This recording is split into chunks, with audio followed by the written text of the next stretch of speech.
had our fill. 1 more minute, inshallah, then we'll start. For those who have just come back in, have a look at the 4 questions on the screen. Have a think, could you perhaps answer those now? Or if somebody asked you, could you support them?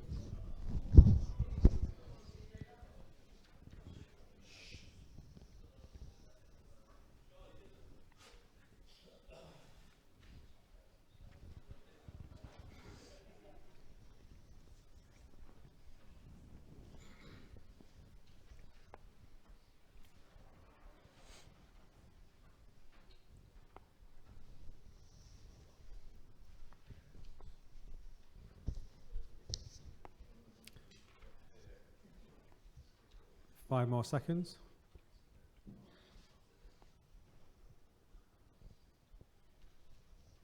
Okay, question 1. Can somebody perhaps put their hand up and list some of the qualities needed for a person to perform a ghusl? Sorry.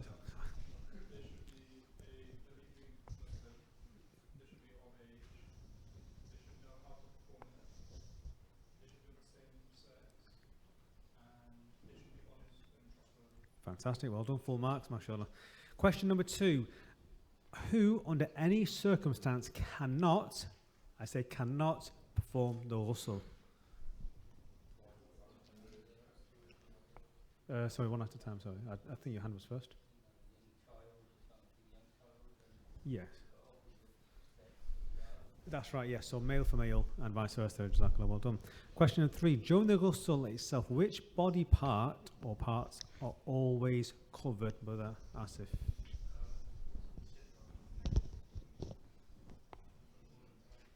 For the, yeah, okay, well done, mashallah. And finally, can someone perhaps recommend, can someone perhaps give a recommendation for ghusl? What were the things we listed as recommendations? Sitters, brother, sorry? Piety. Oh, piety. Piety. Piety, yes. Someone perhaps pious. Anything else? Sorry, I can't. Perfumed. Perfume, okay. Comfort. Comfort. Kafur, yes. Yep. Okay, well done. So now we're going to move on to the 3rd module for the day, which is the shrouding or Kaffan itself. So before we do that, there's one thing I forgot to tell you. So when we spoke about perfume, Loban, whatever you want to use, there's one here known as frankincense. Now, those who are amils, generally those that deal with the jinnat world and ruqya, etc., they tend to use the frankincense. Now, frankincense is one of the lobans which you can use, which actually dispels jinnat and shayateen. So a house that actually suffers from possession or stuff like that is quite a good recommendation for them to use frankincense as the loban in the house. So I'll pass that around if you wanna. It's open, so you can have a check. If it's like crystal stone, you just put it on the thingy with a coal and it just evaporates slowly, etc. That's not something to have a shower with, so it doesn't make a difference. You rub it around yourself. The other common question that was being asked during the lunch, people are speaking about, just clarification on the water. Okay, that's a common question that's going around. So when we spoke about Ab Khalis, the pure water, okay, in simple terms, I might have caused a bit of confusion. So when we said each ghusl needs to be performed 3, 5 or 7 times, odd number of occasions. When you do the first water, you do it 3 times, okay? After that, Ab Sidr or Kafur once is sufficient, because it's an odd number of counts, yeah? Hopefully that makes sense and answers that. The first water 3 times, Sidr once, sufficient, Kafur once, that's sufficient. And that was I think. So people are asking the questions. So again, if you have any questions afterwards, please approach one of us. We'll be happy to assist where possible. So now we're going to move on onto the Kaffan itself, the shroud. So let's start Seth talk about. Now we've already laid it out to save time on the table here. You probably can't see it from the back. If at the point where he does a practical demonstration, without making too much of a disturbance, you feel free to come round or stand up. Like I said, you can take photographs if you wish to do so. We're not precious. One thing I will say is, if one of the organisers takes photographs, or myself take a photograph for our social media page, if you don't want to be included, please tell me. I will delete that photograph. I'm more than happy to do so. Jazakallah khair. Oh, there's plenty of cloth if you want to put it over yourself. So basically, Kaffan. So though I've set it out because of time restrictions, I will explain to you how it's set out. We will go through this slide that gives you the layers of it. What's the first important thing you need to understand is what type of cloth should it be, and who should buy the cloth, and who has the first right in regards to buying the cloth. So it has to be from the wealth of the deceased. So this brother that's passed away, if he's leaving inheritance, let's say he leaves £10,000, etc. Before you start giving the inheritance out, you need to take money out to buy his kaffan.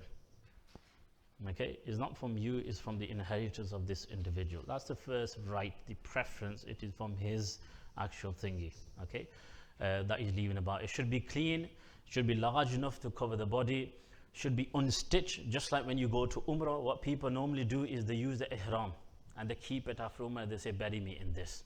Okay, that's jaiz as well, it's fine, as long as it's unstitched. You can have a cotton, normally it's a cotton, some people try to use the towel one, that's perfectly fine as well. White in color, obviously due to the purity of it, and medium quality. Okay, it shouldn't be too rich, you're not allowed to expensive, you're not allowed to use silk anyway, but most people end up spending, I don't know how you can spend so much, but it's just simple cloth. Don't be stingy and buy an absolutely worn out cloth, but keep it of a medium, because our sunnah and the way of the sunnah wal jama'ah is the middle route. We carry the middle route, not too expensive, not too low quality, a medium quality. No silk, no gold. Because what some people do is when you go to the dafan element, they put some chadars over it, they put this and that. And let me tell you, it's better for you to clothe a homeless person than spend so much on this person here. Because this cloth is going to decay in the qabr. But a homeless person that has no clothes outside, you'd rather clothe that person with the amount you're going to spend here. So it's our priorities in life, misconceptions in life. Some people buy thousands and thousands of these colorful chadars, put them in the grave, buy flowers. That does not make no difference to that individual. That's all aesthetics for you. Okay, what you can do, that money you spend for the flowers, give it in the name of your mother and your father in your brother's name, because that swab will go to them. So aesthetics, avoid them, because what you're doing is spending money that's not needed. Just two izhar and lifafa. So there's certain sheets that we use here. There's 3 sheets you use. Okay, lifafa is the one right at the bottom. Lifafa is basically means body bag. Is you wrap that body, that's what it is. Normally 1 foot above your head, 1 foot below your feet. So if you're 6 foot, it'll be, mathematicians, 8 foot. 1 extra there, 1 extra here. That's your lifafa. Then the second sheet you have is known as the izhar. Izhar should cover your exact body height. So these are cut out. So every person ideally should have his own kaffan ready, because you don't know when you're going to die. But normally if you go to funeral committees, what they do, they have a roll already set up. So when the body comes, they just get the roll, they do the measurement, and they just cut it out right there and then for you. So if you got a special one yourself from a umrah, etc., you can take that with you. Obviously if you're dead you can't, but somebody else can for you. And then the top one you have a kameez. Kameez is, you wear a kameez anyway, so it kind of gives you an idea like a jubba type. That's the third cloth you have on top. By sunnah, 2 are recommendations. Okay, minimum you need the lifafa and the izhar. Okay, this is basically the name of the lifafa, izhar, kameez, and the 3 ropes. So right at the bottom of the sheets there are 3 strips. Okay, as you can see, 3 strips like this. There are 3 strips, 1 at the feet. Okay, just normal strips. I'll tell you the purpose of these strips. So you put one towards the feet, you put one towards the middle, the waist, and you put one above the head. So normally if it's an adult, you kind of put it to the edge, but because you got Abdul Hadi coming up again in a few minutes, it might be a bit different. Might need to move them up and down. The most sheets are going to be quite lengthy because you've got a little child coming up here, so it won't really be that measurements.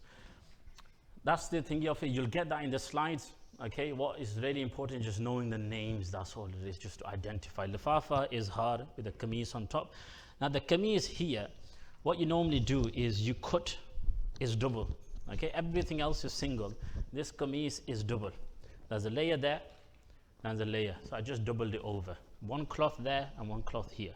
This should be from a person's neck up to below his knees. Covers the satar.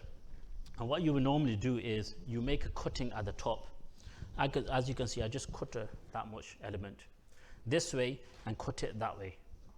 The reason for this is just to fit the head through. So if someone's got a large forehead and a large head, you would just make it a bit wider. Someone's got a smaller head, you just cut it enough. Purpose is just like you're thinking here, just to fit it over this person. So to get this ready, what would normally happen on a ghusl, why someone's given ghusl, this table will be prepared on the side, because you're going to move the body from that table onto your kaffan already laid out. So that's why you already laid it out. But inshallah, if you want time, what we're going to do, we're going to roll the top half of the kameez like this. Has somebody noticed anything else about me that was different from before while I'm doing this? Gloves are gone. Why? Body is pure. So the maqsad of the gloves is no longer there. So I've taken the gloves off. If I had an apron, took it off. Now the body is clean, and we need our volunteer to come back again, please. Thank you. So we roll that up, place the 3 strips. We've done the lifafa, we've done the izhar, we've done the kameez. So what you can do is, normally if you have the laban thingy, whatever or whatever you want to have, you can move the cloth over it so it absorbs the smoke, so it becomes a bit fragrant. What you don't want to do is use itar and do it, because it's going to color the white. It's going to become a bit dirty and you're going to see the color on it. So you want to avoid the color. Either use it on your hands and spread that about to fragrant the actual thingy, or pass it over a burning laban so the smoke actually absorbs, your cloth absorbs it. So some people tend to have them ready before they lay it out. It's just an example of thingy. So what we're going to do is, when this person is coming onto the kaffan, let's say this is the ghusl table, yeah? We're going to assume this is the ghusl. What you would normally do, you would get cotton buds, a bit large of a cotton bud, and you're going to place it between the buttocks of this individual. Because the last thing you want is to put it onto the kaffan table, and because you're moving it, it's going to spoil your kaffan. So you're going to put some cotton bud towards the rear entry, and you're going to move the body onto here. So while we're doing this, what we're going to do, we're going to check again if there's any leakage or not, and we're just going to close that entry. Beyond this point, if there's leakage, it'll be absorbed by the cotton bud. Now we just go ahead with it. We don't take it back to the ghusl thingy again just to clean it. That's why we kind of close that rear entry. So we moved it here. As you can see, the brother has still his satar covered. Now what we need to do generally, we need to move this individual from the ghusl table onto the kaffan table. And the way you would actually do this is, actually what I'm going to do, you'll get a sheet, but because it's easy, I'm just going to show you with the towel. So that's why you need 2 people. So the person here on this side is going to tilt. So you're going to just go on your left hand side, and one person is going to lift. I'm just going to assume that's lifted, yeah? What you will do is you will move this sheet under, like this halfway. Move the person there. Now I'm going to lift him that way, and I'm going to then pull this sheet out from under. So now if you go back again, what will now happen is there's a large sheet under this individual, and you're going to use this to lift this person from here onto the other table. You're not going to grab his feet and grab his head. You're going to put the sheet under, lift the sheet, move him, and just remove the sheet in the same manner. Yeah, lift him this way, tuck the sheet all the way in. Okay, make sure the satar is always covered. Go on the other side again, and then we're just going to pull it out again. That's why you need 2 people. It's quite difficult for one person to do. So basically, you've moved onto the kaffan table, lifted it, placed it here, satar's covered. We are going quite fast, so if you've got questions, feel free to think it. Now what we need to do, obviously our body's a bit short, so if you want to just move up a bit up, please, a bit here, there you go. So what we're going to do, can you see the cut we made? I'm just going to pass his head through it, just like your kurta or your jubba that you wear, and I'm going to roll it all the way across. Minimum, remember, it needs to be at least up to here. It needs to cover the knees of the individual. Because this is quite large, we had some tall people that we practice with, so I'm just going to take you up to there, just to show you it should be from here to here roughly. That's your kameez sorted. Now what you must realize, under here now is the satar towel. So what ideally, one step we actually forgot to do is hands. Okay, what you normally do is you move the hands the way you do namaz. Okay, you place the person's hand left, tap over the way he goes into salah. Okay, put the left, right, then you can put this over. But before we put this over, if you go on to the next slide, is something called hanut. Hanut is one of the forgotten sunnahs, for which is quite important when it comes to this stage. Hanut is basically the 7 parts of your body that touch the ground when you go into sajda. Okay, and the 7 parts are 2 palms, your 2 knees, your 2 toes, yeah, your fingers. How much is that? 6. And your forehead and nose counts as 1, yeah? 7 parts. So the sunnah of the Prophet ﷺ was, if you grab a thingy again, I think I'll put it back again. Remember the camphor that we used before, the water? Hopefully you'll have some left, or you can just rub it off again. You'd get it on some pad, okay, wool or something. Now what you're going to do, you're just going to rub it on the individual at these 7 points. Okay, 1 there, 1 on his palms inside, okay, 2 on his knees underneath, you can't look at his knees, and 2 on the actual toes. The reason for this is on the day of Qiyamah, when this person rises, these 7 points will be smelling of fragrance, and these 7 points will be shining of nur and light, and you will know which person used to read salah and which person didn't used to read salah. The more whiter and nur it is, the more this person was regular in his prayer. And so that's why we cover the 7 parts of this individual. So after we've done the hanut, okay, we're going to go back to the kameez again. And then once we've done the kameez, now his satta is covered, so you just pull the towel out. We're not going to take the towel into the grave. There's no maqsad for it. The maqsad was to cover. I've got the kameez over it now. The maqsad for the towel is no longer valid, so you can move that off. Now after this is fairly simple to understand. Just like you did your hands, left first, right on top. We're just going to wrap him up. Left side first, right side on top. Always the right comes on top. So this is the left side. So all I'm going to do is move it here, like this, and the right on top. So as you can see, this is a bit over because the individual is a bit small, but normally it should cover at least here. The wider the person is, there's 2 types of cloth they'll have at the funeral care or at the Janazah place, etc. They'll have a normal for size person, but if someone's heavy, they'll have a more width, a bit larger one, so it covers. Last thing you want is for it to come undone, etc. This is the first part here. After this, you got the next one, izhar. Izhar is normally the person's length, okay, head to toe. Obviously this one's larger because, so all you're going to do again is left side first, okay. I'm going to leave it off in case the brother suffocates. You don't want a real example here. Oh, it might fall asleep. Believe me or not, some people said, you know, it's really full of peace there.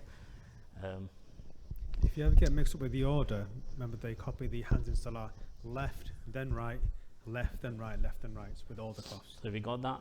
This is why what you do is, you know, when the body goes to the masjid, they do this and they leave that space out so people can come view the face, and afterwards they just put these places. You don't have to do it all again. They just leave this space, people come view the face, afterwards they just put these back again, and that's a full covering. So that's your izhar. As you can see now, this individual's feet is covered, everything. The only aspect you got now is the lafafa, is a full body bag. And again, same thing, we pass the big one over, and as you can see, there's a foot above the head. Wise foot over, we'll come to that. So left side over, followed by the right side.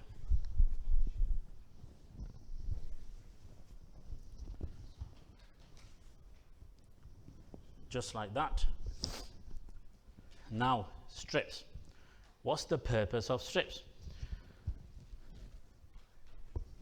Keep the Kaffan in place. That's it.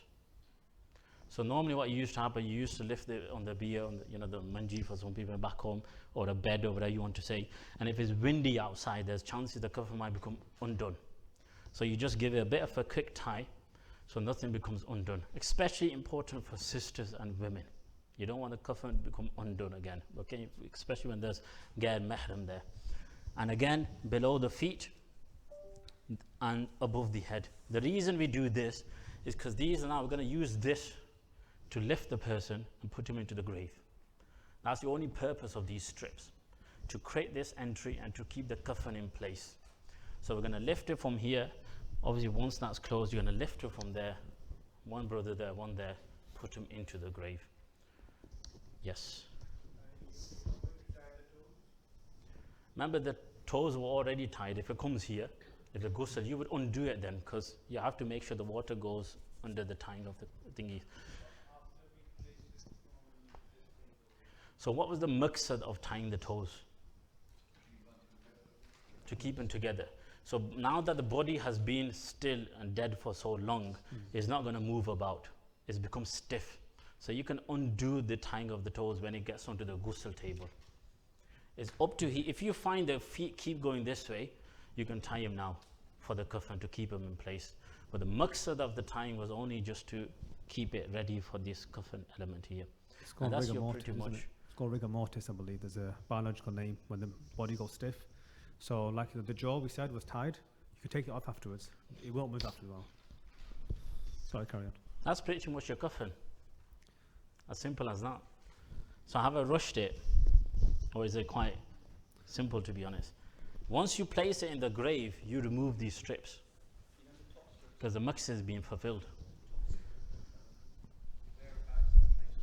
So this one would be above the head. So it ties like this, creating above the head. Yeah, you don't want to strangle the person at the throat. Yeah, so it's always above the head and below the feet, because you just need to create that handle to lift the body and place it into the grave. Once it's in the grave, if it's easy for you, accessible, take the strips and remove them. If it's quite hard and to don't jiggle the body, you can undo them and leave them there. Okay, there's no thinking of any harm of the strips being on the floor. But what you do, you undo it. Put it on the left. Yes. Question. Sorry. No, that's what I'm saying. So you can move the strips. If it's in this country, you tend to just place them in the coffin straight away. So the purpose of a strip, you don't really need. This is only for when you're carrying it, you know, like open air. Which the Prophet ﷺ, the body and other companions used to be carried open air. So it was tied up in this manner and then removed afterwards. I don't think we missed anything. No, okay. We've got a That's question. fine. Any question on this? Because now we're going to move on to the ladies' kaffan. Because it's important for you to know that, just for knowledge purposes as well. So for the sisters, on the next slide, before I show you, to save time, it's going to be a table of dimensions and names of the different cloths. What we've done to save time is, when I show you, look at the 2 rows that are in dark green. Just look at those 2. The rest is the same. Okay. So to prevent information overload, if you look at the bottom 2 rows, they're in a dark green background. They're the only 2 additional pieces of cloth needed. The others are all the same. The farfa, kameez, they're the same. So I'll start for showing in a second when he's just finished untying this poor boy. The sina band is translated in English as a chest wrap. Again, the dimensions don't worry too much. The funeral organisers tend to know this anyway. And that is from the chest to the thighs. And the final one, there's a variety of names, khimar, orani. Again, it's just a headscarf in layman's terms. And again, the headscarf, the sisters who will be doing this obviously at the time, they know how to do it anyway, very well, more than anyone. So they're the only 2 additional pieces of clothing required. The rest is the exact same. So for that purpose, we're not going to go through this again. So 2 extra sheets, the brother just said. One is called a orni. Okay, orni is basically headscarf. And, well, if you want to just come here, come on this side so people can see. And, brothers, you might want to go home and tell your wives, I know how to tie a headscarf. She might tell you to. Go on, let's see how good you are. It's pretty much not as good as they do it, but it'll make do. Yeah, so that's all we're doing. So what you're going to do, you're going to single it out. This is the size of it. You got the dimensions on that spreadsheet. If you leave the feedback, you'll get a copy of that. So that's all it is. What you're going to do, you're going to put half over and half down. Yeah, half over, half down. That's your orni done, headscarf. The other sheet we have extra is called a sina band. Sina band is basically, sina means chest in Urdu for those that know, band means closure. It's an extra garment to close the 2 private areas of the lady. an extra covering, an extra libas basically. And that should cover the sister from her neck up to at least below the knees. Okay, and this again, as you can see here, so our brother Abdul Hadi today is going to become a woman for the time being for us, so we can put a headscarf. If you want a picture, let us know, someone can take a picture, you can show your family. So as you can see, the 2 sheets we've done. Now you got a choice, you can put the sina band at the top, orni and underneath this, or orni above and sina band at the top. There's no specific thingy for it, as long as you do these 2. Okay, these 2 are the extras. So if we get you on top again, please. So remember, at this time, this lady is now, there's 2 ladies holding the satar above her. Okay, you can't see none of this body of this individual. So the first thing you would do again, which flap goes up? Left one, yeah? So as you can see, it's an extra flap. Oh, before we do that, for ladies, you're going to do the hanut, the 7 parts that you go into sajda, same thing for the woman. But her hands you're going to place on her chest. For ladies, they read salat with chest. Men, we read it navel, below navel for Hanafi salat, okay? For Hanafi fiqh. We'll do that. We'll place the sina band on top with the right over. Now we come to the orni. Now the important thing for orni is, while the satar is being covered, the braids of hair for this individual are split into 3. You make one lowing, one on the right and one on the left. Now if you got a choice, you can put the braids hair on top of this, or you could have done it while underneath. I'll show you what we mean by underneath. Is you put the right braid, this is on the right, on top of her chest, yeah, left. 2 braids will come on top of her chest to cover her hands and thingy private area here, and 1 braid will go at the back. So you lift this sister and you put the 1 braid at the back. So that's the braiding of the hair. That's why you can comb sisters' hair, but men's hair you don't comb, because of the stress we have, our hair fall off. Yeah, so you want to avoid all of this. Sisters have it easy. So you braided the hair, you put the hair in front. Now you're going to tie the headscarf. So all you're going to do is you're going to start rolling from the top. Yeah, you're going to keep rolling the way you did the kameez earlier. When it comes to here, you're going to put this on the forehead like this. Yeah, keep rolling, forehead. And all you're going to do now is flap the left over her through the neck on top, and flap the right over her on this side. So basically her ears, hair and chin, everything is covered other than her face. That's the legal Sharia requirement for a lady. She has to keep her hair covered for hijab other than the face. Okay, and now you just, again as you did for men, put the kameez on top, and then you just follow the same procedure that we did for the men. Any questions? Just one thing Star Staff didn't mention, I'm going to re-emphasize, is every single legal ruling you hear today is in accordance to Hanafi fiqh. If you or yourself know you follow different fiqh, then please do consult a local scholar in that particular madhab. Back on. Any questions on Kaffan? So what's the first thing we put down onto the Kaffan table? Strips. After that, what is the name of the largest sheet? Lifafa. How long should it be? Foot extra on the feet, foot extra on top. On top of that, which sheet? No, one before that. Izhar, and the length of the izhar should be head to toe, yeah, full body of the individual. And then on top of that is the kameez, and the length of the kameez should be twice the length of who? Me? Of the body? Should I? Shoulders to below the satar. So from the knees to the ankles. It should come up to here. So this is what you're looking at for this individual here. Yeah? And just double of that. That's your normal kameez done. And obviously for sisters, that's the only 2 extra that we do for sisters. And that's pretty much your shrouding done. So if you ever get a chance to partake in it, utilize it. It's not difficult. All you need is just practice once, okay? Which normally when we have sufficient time, we kind of get people to come up and practice it. But we leave it here for you at the end. If somebody wants to come, you know, lie down, I don't know, and somebody else do on you or whatever, in that sense, we can do that. Few quick notes. We're going to whiz through it due to time restraints, to be honest.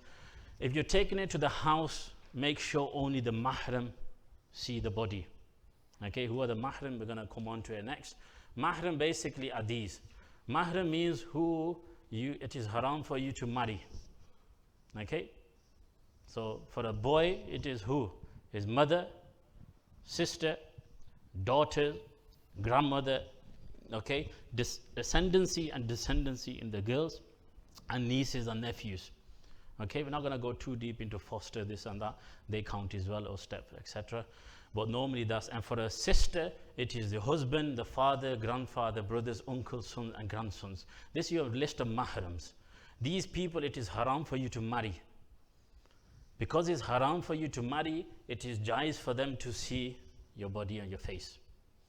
So this is why when their sister's janazah going on, or whenever, people should refrain from looking towards the janazah. In case something becomes undone, especially the sisters, they shouldn't even bring it out, open the face towards the men, but you should not go up and watch it. If you go into someone's house and it's a sister, no matter how close you are, within our culture we'll tend to open thingy, but at least respect this fine and right. You don't need to view the face of non-mahrams.